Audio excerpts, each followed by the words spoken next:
Assalamualaikum warahmatullahi wabarakatuh. Perkenalkan, nama saya Hamidah, NIM 2014070059. Baiklah, saya dari PGMIB, Fakultas Tarbiyah dan Keguruan UIN Imam Bonjol Padang. Saya akan melaksanakan ujian akhir semester matematika lanjutan dasar MI, yaitu tentang strategi pembelajaran. Di sini yang pertama itu ada teknik atau strategi pengayaan pembelajaran bagi siswa di atas rata-rata. Di sini tentunya kita sebagai seorang guru harus mengajarkan dengan sepenuh hati, tulus, dan tidak begitu saja mengabaikan siswa-siswi kita. Ada pula di sini cara ataupun trik untuk mengajarkan siswa-siswa yang memiliki kemampuan di atas rata-rata. Yang pertama itu ada akselerasi atau percepatan belajar. Seperti seorang siswa yang sangat cerdas, nah itu dia masih berada di kelas 2 SD. Nah, karena memiliki kemampuan yang lebih ataupun kemampuan yang cepat, maka kita bisa saja memberikan ia pembelajaran kelas 3 SD. Karena nantinya di situ dia akan merasa terus tertantang dengan materi pembelajaran yang baru ini. Tetapi harus perlu diingat, tidak harus dengan memaksakan. Kita juga harus dengan membatasi supaya mereka nanti tidak bosan belajar matematika. Karena nanti mereka berpikir prosesnya terlalu cepat atau terlalu menekan, seperti itu. Yang kedua bisa juga kita pakai, yaitu strategi ekspansi atau perluasan. Nah, di sini harus juga perlu kita perhatikan, yaitu dengan seperti memberikan kegiatan ekstrakurikuler.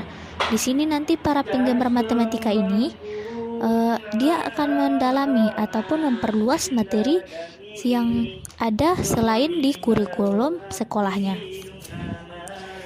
Selain itu ada pula strategi atau teknik yang ketiga.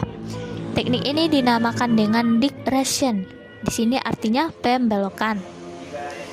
Nah, untuk memperkaya pula agar lebih menarik dan menantang untuk materi tambahan pelajaran baru, seorang guru tentu di sini kita harus membimbing siswa kita untuk memecahkan masalah soal-soal matematika. Jika sudah kita bimbing, berikan mereka seumpamanya contoh soal dan waktu juga untuk mengerjakannya secara mandiri. Di sini nanti mereka akan terpacu atau termotivasi untuk melaksanakan ataupun menyelesaikan tugas atau soal itu dengan secara sendiri. Setelah nanti mereka selesai mengerjakan soal yang diberikan ibu, nah, suruhlah mereka dengan mencek kembali secara teliti jawaban mereka itu apakah sudah benar atau masih ada kekurangan.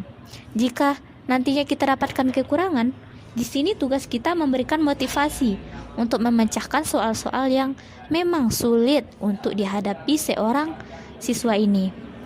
Nantinya seperti berikan mereka cara-cara yang mudah atau berikan mereka pertanyaan, ini dari mana datangnya ini terhadap seorang siswa. Jika tidak juga, berikan mereka waktu untuk berdiskusi terhadap temannya. Karena ada sebagian anak atau siswa itu nantinya dia akan mudah sekali terserap pemikirannya akibat penjelasan oleh seorang temannya, dan berikan mereka waktu untuk bersolusi ataupun berdiskusi yang orang yang sudah memahami dengan temannya yang belum memahami. Nanti mereka bisa saling berkolaborasi mengajarkan ataupun memahamkan si teman yang belum. Nah, itu kan untuk seorang siswa yang di atas rata-rata. Sekarang ada pula teknik pengayaannya terhadap pembelajaran matematika ini siswa yang berada di bawah rata-rata dan siswa yang rata-rata. Kadang ada kalanya seorang guru itu kurang sabar dalam menghadapi siswa-siswa yang agak lambat atau agak susah memahami pembelajaran ini. Tetapi di sini guru itu tidak harus bersikap seperti itu. Karena guru juga harus menyesuaikan dengan potensi yang dimiliki oleh siswa-siswanya tersebut. Jangan pernah lakukan seperti membentaknya, apalagi bersikap yang keras jika dia tidak mendapatkan jawaban atau selalu salah terhadap jawaban. itu tidak boleh. Maka cara untuk di bawah rata-rata ini seperti berilah mereka penerapan ataupun contoh dalam kehidupan sehari-hari. Nah, nanti kan seperti kehidupan sehari-hari mereka akan mudah menguasai. Mereka akan berpikir, oh keseharian mereka seperti ini. Dikaitkan nanti dengan pembelajaran akan mudah diserap oleh seorang siswa. Seperti pembelian di supermarket, berapa kira-kira uang yang mereka bayarkan jika membeli segini, uangnya segini.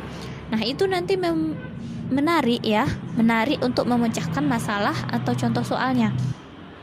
Nah, diberi pula rekreasi atau permainan seperti teka-teki nanti akan memudahkan mereka untuk menangkap pembelajaran. Nah, cara yang kedua pula beri mereka seperti rekreasi.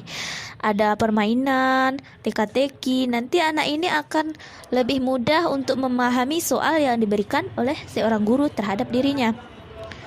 Atau berikan mereka catatan sejarah seperti sejarah ditemukannya rumus, metode menghitung dalam bangsa-bangsa kuno terdahulu seperti itu. Di sini aktivitas matematika ini pula perlu juga kita harus tempat di sini di luar kelas boleh dilakukan untuk pembelajaran matematika ini. Karena nanti kalau seorang siswa itu di dalam kelas nanti akan dia cepat bosan, mereka akan suntuk. Makanya kita bisa juga memberikan seperti fenomena alam untuk memperkaya wawasan mereka tentang sekitar kita ini. Nanti kalau sudah memberikan konsep-konsepnya, memberikan materi-materinya, nanti beri pula mereka seperti soal. Seperti soal ini nanti akan mengajarkan kepada mereka bagaimana untuk menyelesaikan masalah itu. Masalah dengan sendiri diselesaikan, apa saja kesulitannya. Jika mereka mengalami kesulitan, nah gurulah yang harus memiliki peran motivasi mereka dalam mencari jawabannya. Nah, strategi yang kedua ini pula ada strategi pembelajaran pengenalan pecahan, yaitu pecahan senilai perbandingan pecahan. Di sini nantinya seorang guru ini seperti mengajar konsepnya dan mengetahui apa saja pemahaman mereka. Tulislah di papan tulis itu gambar dan mereka menentukan pecahannya. Beri mereka gambar sesudah dijelaskan terlebih dahulu apa itu konsep-konsepnya, apa itu tentang pecahan senilai. Nanti berikan mereka gambar dan mereka nanti menentukan ini pecahan senilai, ini apa, seperti itu. Dan lakukan pula seperti menceritakan seorang kisah. Seumpamanya ibu dahulu itu mempunyai 3 orang saudara dan 4 bersama dengan ibu. Nanti untuk makan saja 1 buah telur harus dapat dibagi dengan rata. Nah, ini nanti dengan menggambarkan pembagiannya menjadi 4. Nanti bagian yang untuk diri kita itu diarsir 1. Berarti untuk ibu sendiri 1/4. Dan 3/4-nya lagi itu bukan bagian ibu, melainkan bagian dari saudara-saudara ibu. Nah, begitu untuk menceritakan seorang kisah supaya mereka terlatih dalam soal ini. Dan selanjutnya latihan nanti diberikan latihan kepada seorang anak itu, berikan mereka latihan dan nanti jika mereka kesulitan dalam mengatasinya, berilah mereka untuk diskusi nanti dengan temannya apa saja tentang materi ini, apa yang tidak diketahui tentang ini. Nanti apabila mereka dalam satu kelompok atau dalam berdiskusi itu ada yang kurang paham, nanti bisa menanyakan kepada gurunya dan gurunya memperkuat nanti apa-apa yang sulit diketahui dalam kelompok tersebut. Selanjutnya kita masuk pada strategi yang ketiga, itu pembelajaran perkalian dan pembagian bilangan bulat. Di sini jelaskan materinya terhadap seorang anak, konsep-konsep yang harus mereka kuasai. Seorang siswa beri juga seperti kisah dan pasien. Dia memberikan obat dengan menuliskan 3 kali sehari. Nanti itu dengan tulisan 3 kali 1. Ada pula pasien ini yang tidak mengerti maksudnya 3 kali 1 itu dokter apa bedanya sama 1 kali 3 sehari. Nah itu dokternya memberikan penjelasan 3 kali sehari itu artinya 3 kali dalam sehari. Seperti 1 ditambah 1 ditambah 1. Jadi 3 kali dalam sehari ini. Nanti sesudah mempelajari konsep ini beri latihan untuk memperkuat pemahaman untuk seorang siswa. Sekarang masuk kita pada strategi yang keempat. Ada pula namanya strategi operasi pecahan. Strategi operasi pecahan ini ingatkan kepada siswa apa itu konsep pecahan, apa-apa saja. Dan gunakan metodenya seperti media sehingga dia mudah memahaminya dan melipat-lipat kertas sesuai dengan materi, dan suruh pula mereka memperhatikan apa yang sudah dilipat-lipat oleh mereka supaya nantinya mereka bisa menjelaskan ini seperti ini seperti ini. Nanti kalau sudah mampu mereka mengetahui apa-apa saja itu, beri mereka penguatan tentang soal-soal yang berhubungan dengan materi operasi pecahan ini. Nanti beri soal ataupun supaya lebih tertarik ya, beri soal mereka dalam bentuk cerita. Jika nanti soal ini sudah mereka jawab dan ada kendala ataupun kesalahan, kesulitan dalam melaksanakan tugas itu, maka nanti dibantu oleh seorang guru terhadap anak-anaknya.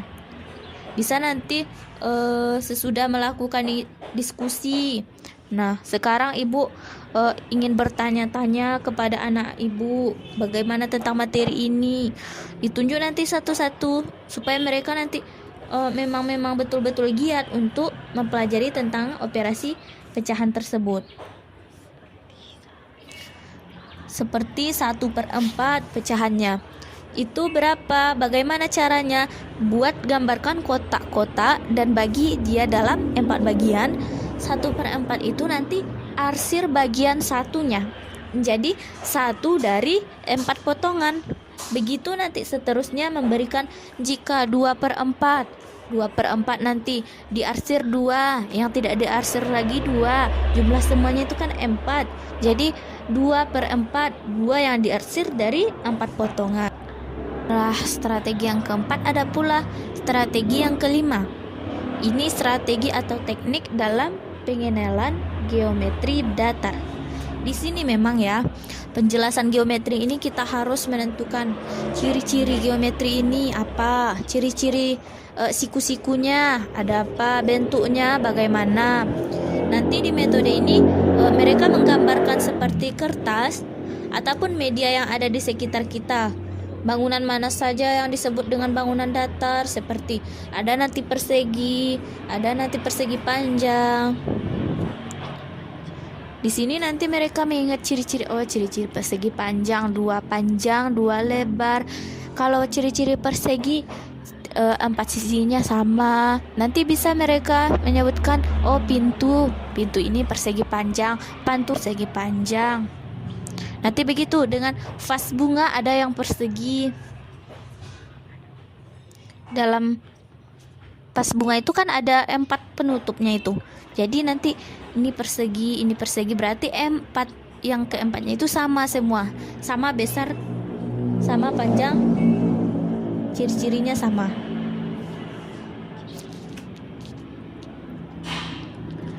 Bisa juga nanti seorang guru itu menulis menggambar beberapa bangun datar.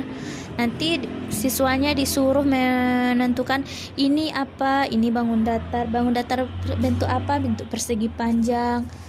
Nanti begitu seterusnya, karena media itu nanti bisa mempercepat seorang anak itu menangkap apa saja pemahamannya itu. Karena melalui media mereka tuh bisa langsung terserap, ini seperti ini. Kalau diginikan ini berarti persegi. Nah, persegi tuh 1 sisi, 2 sisi, 3 sisi, 4 sisi, 4 sisinya itu sama semua. Jadi nanti dengan menjelaskan ciri-ciri dan berikan gambar itu, mereka bisa nanti membedakan, oh yang ini seperti ini, yang ini seperti ini. Nah, mungkin sekian dari 5 strategi pembelajaran yang dapat saya sampaikan pada video saya kali ini. Sekian, apabila ada salah kata atau salah dalam penerapannya, saya mohon maaf. Assalamualaikum warahmatullahi wabarakatuh.